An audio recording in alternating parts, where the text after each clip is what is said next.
سلسلہ دروس احیاء العلوم علم کا بیان چل رہا تھا۔ 24 حصے مکمل ہو گئے تھے اور آج 25واں حصہ ہے۔ عقل اور اس کی حقیقت کا بیان ہم نے 24ویں حصے کے اندر بیان کیا۔ نبی پاک صلی اللہ تعالی علیہ وآلہ وبارک وسلم کی ایک حدیث پاک حضرت سیدنا امام غزالی علیہ رحمہ نے اپنی کتاب احیاء العلوم کے اندر انہوں نے لکھی ہے کہ نبی پاک صلی اللہ علیہ وسلم نے ارشاد فرمایا، اللہ کریم جل جلالہ نے کوئی ایسی مخلوق پیدا نہیں فرمائی جو عقل سے زیادہ معزز ہو، عقل سے بڑھ کے جس کو عزت دی گئی ہو، ایسا نہیں ہے۔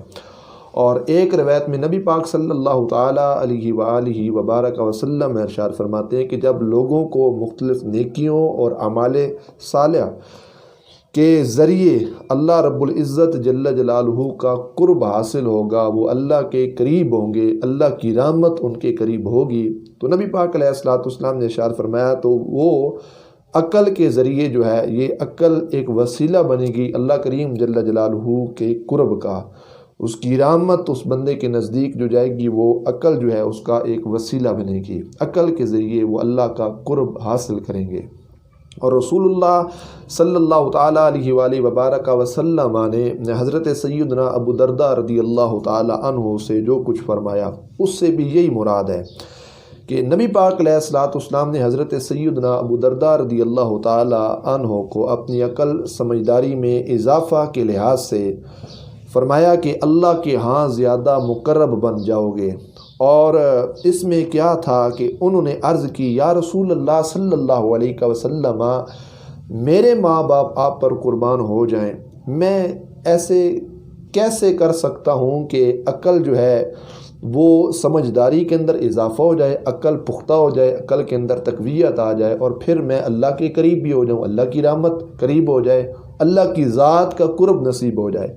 تو نبی پاک علیہ الصلوۃ والسلام نے ارشاد فرمایا، یہ تعلیم امت کے لیے بھی ہے۔ تھے صحابی جن کو خطاب نبی پاک علیہ الصلوۃ والسلام نے کیا، اور تعلیم امت کے لیے بھی ہے کہ حضور نبی پاک علیہ الصلوۃ والسلام نے ارشاد فرمایا، اللہ تعالی جل جلالہ کے حرام کردہ کاموں سے بچ۔ مطلب کیا؟ جو چیزیں اللہ کریم جل جلالہ نے حرام قرار دی ہیں ان سے بچو اور اس کے فرائض کو ادا کرو، کہ جو اللہ کریم جل جلالہ کے فرائض ہیں، اللہ کی طرف سے ذمہ داری ہے انسان پر۔ ہمارا یہ مقصد، ہمارا یہ کام اور ہماری ذمہ داری بنتا ہے کہ جو اللہ کی ذمہ داریاں ہم پر ہیں، اللہ کے حقوق ہم پر ہیں، ہم ٹھیک ٹھاک صحیح معنوں میں کیا کریں، اس کی پاسداری کرنے والے ہوں اور حرام جو ہیں کاموں سے بچنے والے ہوں۔ اب یہاں پہ یہ بات بڑے ہی قابل غور بات ہے کہ کچھ چیزیں ہوتی ہیں جو بعین ہی حرام ہوتی ہیں، وہ بھی انسان پہ حرام ہے۔ میں اس کی ایک مثال دیتا ہوں کہ مطلب وہ جانور جس کو اللہ کریم جل جلالہ نے ہم پہ حرام کیا، اس کا کھانا بھی حرام ہے، لیکن بعض ایسی چیزیں ہوتی ہیں جو ہوتی تو حلال ہیں، جس طرح بکرے کا گوشت ہو گیا، گائے کا گوشت ہو گیا، کوئی بھی حلال چیز گوشت کے علاوہ جو انسان استعمال کرتا ہے، لیکن جو سبب اور ذریعہ ہے اگر وہ حرام کا ہوا تو جو حلال چیز ہم خرید کے کھا رہے ہیں وہ حلال چیز بھی کیا بن جائے گی؟ حرام بن جائے گی۔ گوشت اگرچہ بکرے کا ہے حلال، کھانا اس کا ٹھیک ہے، مٹھائی کو دیکھیں کھانا اس کا حلال ہے، دیگر اشیاء کو دیکھیں حلال ہیں، لیکن اگر ہمارا روپیہ، ہمارا پیسہ، ہمارا درم و دینار حرام کا ہوا، ہم نے کسی پہ زیادتی کی، ہم نے کسی پہ ظلم کیا، ہم نے ڈاکہ بنا، ہم نے چوری کی کسی کی، ہم نے کسی کا حق لوٹا، ہم نے کسی کا حق چھینا اور ہم نے کسی پہ جبر کیا، ظلم کیا، ستم کیا، کسی کو جو ہے نا ظلم کا نشانہ بنایا، اور ایسے یہ تمام جو سبب ہیں حرام، اگر اس سے ہم نے وہ پیسہ کمایا، ان پیسوں سے اگر ہم نے کوئی حلال چیز بھی خریدی تو وہ حلال چیز بھی ہم پر کیا ہو جائے گی؟ حرام بن جائے گی۔ تو یہ اس میں قابل غور بات یہ ہے، ہمارا یہ حق اور ہماری ذمہ داری یہ بنتی ہے کہ ہم حرام چیز کے بھی قریب نہ جائیں، اور حلال وہ تمام اشیاء، لیکن ان کے جو درمیان واسطہ ہے، ذریعہ ہے، وہاں تک پہنچنے کا ہمارا وہ ذریعہ بھی پاک و صاف ہونا چاہیے، اس ذریعے کے اندر بھی طہارت ہونی چاہیے، اس ذریعے کے اندر پلیدگی نہیں ہونی چاہیے، حرام کی ملاوٹ نہیں ہونی چاہیے، ترازو کے نیچے وہ کیا کہتے ہیں مقناطیس لگا کے کسی سے بددیانتی نہیں کرنی چاہیے۔ 10 روپے اگر ہم نے کسی سے کیا کہتے ہیں خریدے، 10 روپے کی مار کسی کو دی، ظلم کیا، اور 10 روپے وہاں سے ہم نے چھینے اور ان کو اپنے اوپر استعمال کیا، تو ہو سکتا ہے 10 کے 100 ہمیں دینے پڑ جائیں۔ اور پھر بعض دفعہ دیکھیں کہ ایسی چیزیں اللہ کریم جل جلالہ کی طرف سے انسان پہ آتی ہیں کہ انسان حیران رہ جاتا ہے کہ صبح ٹھیک ٹھاک تھا، دوپہر گھر گیا، یہ کیا ہوا کہ فوراً 300-500 دوائیوں پہ خرچ ہو گیا، فلاں جگہ پہ پیسے لگے، فلاں جگہ پہ۔ تو یہ وہ ایک جو ہے نا اللہ کی طرف سے امتحان ہوتا ہے کہ کسی سے 10 لوگے تو 300-500 دینے پڑ جائیں گے۔ انسان کی جو ہے عقل کے اندر بھی وہ چیز نہیں آئے گی۔ تو اس باتوں سے نبی پاک صلی اللہ تعالیٰ علیہ وآلہ وبارک وسلم نے منع کیا۔ اور پھر حدیث سنیے، سرکار مدینہ صلی اللہ علیہ وسلم نے ارشاد فرمایا، جو شخص پرواہ نہیں کرتا کہ وہ کہاں سے کماتا ہے، تو حضور فرماتے ہیں اللہ کریم جل جلالہ بھی اس بندے کی پرواہ نہیں کرتا کہ اللہ کس دروازے سے اس کو جہنم کے اندر پھینکے گا۔ اللہ اکبر! اللہ بھی ہماری پرواہ نہیں کرے گا اگر ہم نے خود غور و فکر نہیں کیا اپنی کمائی پہ، اپنے ذریعہ معاش پہ۔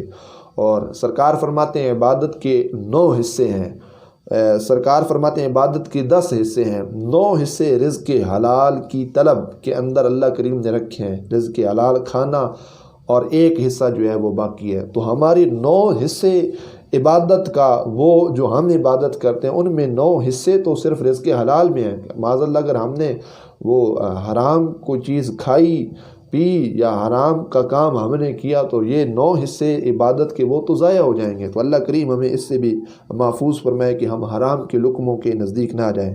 اور نبی پاک صلی اللہ تعالیٰ علیہ وسلم ارشاد فرماتے القاسب حبیب اللہ، جو کمانے والا ہے، مراد رزق حلال کمانے والا، وہ اللہ کریم جل جلالہ کا دوست ہے، اس کا پیارا ہے، اس کا محبوب ہے۔ تو یہ بڑی غور طلب باتیں ہیں۔ اور ایک حدیث میں سرکار فرماتے ہیں ہر وہ گوشت جو حرام سے پرورش پاتا ہے، آگ ہی زیادہ لائق ہے اس گوشت کے کھانے کے، مطلب۔ اور پھر اس میں دیکھیں حرام کا لقمہ یا کوئی بھی کام حرام اگر ہم نے کھایا تو پھر وہ جو سارا نحوست کا جو اثر ہوگا وہ ہماری اولاد پہ جائے گا۔ قصور باپ کا ہوگا، کمانے والے، اور پھر اس کی نحوست جو ہوگی وہ ساری فیملی ممبرز پہ، ساری اولاد پہ جائے گی۔ تو کوشش کریں حتی الامکان اس کے نزدیک نہ جائے۔ تو نبی پاک صلی اللہ تعالیٰ علیہ وسلم نے اللہ کے قرب کا ایک وسیلہ اور ذریعہ اور اللہ کے قرب کا راز جو ہے وہ سرکار نے کیا فرمایا کہ حرام کے نزدیک نہیں جانا۔ فرمایا اس کے فرائض کو ادا کرو، عقل مند ہو جاؤ گے۔ اللہ اکبر! عقل سلیم کے لیے اور عقل کی پختگی کے لیے اور عقل کو تقویت دینے کے لیے ہمیں کسی خوراک کی کھانے کی ضرورت نہیں پڑنی۔ اللہ کے فرائض کو جب ہم نے ادا کرنا ہے تو ہماری عقل جو ہے وہ کامل و اکمل ہو جائے گی۔ عقل جو ہے اس کے اندر اللہ تقویت کو پیدا فرما دے گا۔ فرائض سے کیا مراد ہے؟ اس سے صرف نماز، روزہ، حج و زکوٰۃ مراد نہیں ہے۔ اللہ کریم نے جو ذمہ داریاں انسان پہ دی ہیں ان کو نبھانے والا ہو۔ حقوق العباد میں پڑوسیوں کا حق یہ اللہ کی طرف سے ہے کہ ہم ان حقوق کو ادا کریں۔ رشتہ داروں کے، دوست احباب، عزیز و اقربا، یتیموں، مساکین، غرباء، یہ تمام حقوق ہیں، یہ ساری ذمہ داریاں ہیں انسان پہ۔ صرف اس کی بارگاہ میں سجدہ ہی کرنے والا نہ ہو، اس سے گناہ معاف نہیں ہوتے، باقی یہ ذمہ داریاں ان کو بھی پورا کرنا ہمارا حق بنتا ہے۔ تو سرکار صلی اللہ علیہ وسلم نے کیا ارشاد فرمایا کہ اللہ کے کیا کرو، فرائض کو ادا کرو، عقل مند بن جاؤ گے۔ چاہتے ہو کہ عقل سلیم ہو، عقل کے اندر تقویت پیدا ہو، عقل پختہ ہو، تو حضور علیہ الصلوۃ والسلام نے کیا فرمایا اللہ کی طرف سے جو فرائض، ذمہ داریاں تمہارے اوپر ہیں ان کو ادا کرو، اللہ تمہاری عقل کے اندر مزید برکت و تقویت عطا فرما دے گا۔ اور سرکار صلی اللہ تعالیٰ علیہ وسلم ارشاد فرماتے ہیں اچھے اعمال کو اختیار کرو، عمل جو بھی ہے اچھا عمل اختیار کریں۔ سرکار فرماتے ہیں دنیا میں تیری بلند عزت میں اضافہ ہوگا، دنیا میں جو عزت ہوگی اس کے اندر مزید اللہ کریم جل جلالہ تیری بلندی اور عزت میں اضافہ ہوگا۔ دنیا میں جو انسان کا ایک مقام ہوتا ہے اس میں مزید اللہ اضافہ فرمائے گا، اور جو دنیا کے لحاظ سے انسان کی عزت ہے اللہ مزید اس کے اندر برکت عطا فرمائے گا۔ پھر آخرت کی عزت کی کہا یہ کہنا یہ تو دنیا کی عزت کی بات ہو رہی ہے کہ دنیا میں اللہ کیا کرے گا، انسان کو اللہ عزت عطا فرمائے گا۔ اور نبی پاک علیہ الصلوۃ والسلام ارشاد فرماتے ہیں قیامت کے دن تجھے اپنے رب کا قرب اور عزت حاصل ہوگی۔ اللہ کا قرب اور اللہ کی عزت حاصل ہوگی کب؟ جب اللہ کے فرائض کو انسان نبھانے والا ہوگا، اس کی پاسداری کرنے والا ہوگا، عقل کامل ہوگی، عقل کو پختگی نصیب ہوگی، تو اللہ کا قرب اس بندے کو نصیب ہو جائے گا۔ حضرت سیدنا سعید بن مسیب رضی اللہ تعالی عنہ سے مروی ہے، فرماتے ہیں کہ حضرت سیدنا عمر فاروق اعظم، حضرت ابی بن کعب اور حضرت ابو ہریرہ رضی اللہ تعالی عنہم اجمعین کہتے ہیں کہ حضور نبی پاک صلی اللہ تعالیٰ علیہ وسلم کی خدمت میں حاضر ہوئے، عرض کی یا رسول اللہ صلی اللہ علیہ وسلم لوگوں میں سے زیادہ علم والا کون ہے؟ اب ان حضرات نے سوال کیا یا رسول اللہ علم والا کون ہے؟ تو آپ نے فرمایا جو عقل مند ہے۔ اللہ اکبر، جو عقل مند ہے وہی زیادہ علم والا ہے۔ پھر انہوں نے عرض کیا صحاب رسول نے یا رسول اللہ صلی اللہ علیہ وسلم کون شخص زیادہ عبادت گزار ہے؟ چلو یہ تو ہو گیا نا علم والے، عبادت گزار لوگوں میں سب سے زیادہ عبادت گزار کون ہے، عبادت کرنے والا کون ہے؟ تو سرکار مدینہ صلی اللہ تعالیٰ علیہ وسلم ارشاد فرماتے ہیں کہ جو عاقل ہے، مطلب عقل رکھنے والا ہے، وہ سب سے زیادہ عبادت گزار ہے۔ پھر عرض کی یا رسول اللہ صلی اللہ علیہ وسلم زیادہ فضیلت والا کون ہے؟ تو نبی پاک علیہ الصلوۃ والسلام نے وہی بات جو پہلے سرکار نے فرمایا عقل مند جو ہے اس کو اللہ کریم جل جلالہ نے فضیلت عطا کی۔ انہوں نے عرض کی یا رسول اللہ صلی اللہ علیہ وسلم کیا وہ شخص جس کو اللہ باطنی صفات کے اندر اللہ برکت دے، مطلب جس کی باطنی جو صفات ہیں وہ کامل اکمل ہوں، فصاحت جس کی ظاہر ہو اور اس کا ہاتھ سخی ہو اور مقام عظیم کا مالک ہو، کیا وہ بندہ عقل مند ہے؟ مطلب کیا کہ جس کی فصاحت ظاہر ہو اور اس کے علاوہ کیا جس کا ہاتھ سخی ہو، جو عظیم بندہ ہے، کیا وہ عقل مند ہے؟ کہ سخی پیسے خرچ کرنے والا، درم و دینار صدقات و خیرات کرنے والا، کیا یہ عقل مند ہے؟ اب انہوں نے یہ بات جب رسول کریم صلی اللہ علیہ وسلم سے پوچھی تو نبی پاک علیہ الصلوۃ والسلام نے ارشاد فرمایا صحابہ یہ تو دنیا کے سامان ہے کہ جو بندہ سخاوت کرے گا یا جس کی فصاحت ظاہر ہوگی یا جو عظیم مقام کا مالک ہوگا، سرکار نے فرمایا یہ تو دنیا کے لحاظ سے ہے۔ تو سرکار فرماتے ہیں آخرت تو پرہیزگاروں کے لیے ہے۔ اللہ اکبر، مطلب کیا؟ پرہیزگاری اور بچنا، جو اللہ کریم نے چیزیں حرام کی ان سے تحفظ اور ان سے بچنا، جو اللہ کریم جل جلالہ نے چیزیں حرام کی ہیں ان سے بچنا، اجتناب کرنا، یہ سرکار مدینہ صلی اللہ علیہ وسلم نے ارشاد فرمایا کہ یہ ایسی چیزیں ہیں جن کا اجر اللہ کریم آخرت کے اندر عطا فرمائے گا۔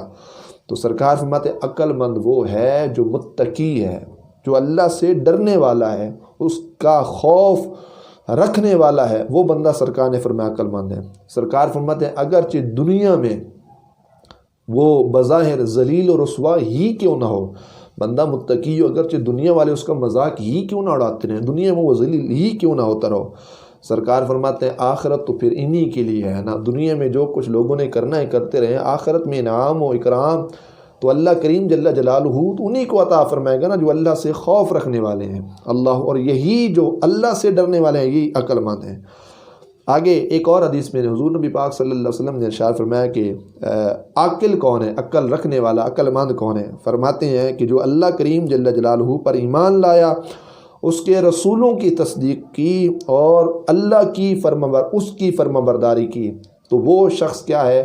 عقل مند ہے۔ تو اللہ کریم جل جلالہ ہمیں صحیح معنوں میں قرآن و سنت کا پیغام سمجھنے کی توفیق عطا فرمائے، علم کا بیان، اور اس کے آج الحمدللہ تعالی اللہ کریم اور اس کے پیارے حبیب صلی اللہ علیہ وسلم کے فضل و کرم سے 25 قسطیں مکمل ہو چکی ہیں۔ انشاءاللہ تعالی جو 26واں حصہ ہوگا وہ عقائد کا بیان ہوگا کہ ہمارے عقائد نظریات کیا ہونے چاہیے اور عقائد اعمال کے لیے کتنے ضروری ہیں۔ اللہ تعالی عمل کی توفیق نصیب فرمائے۔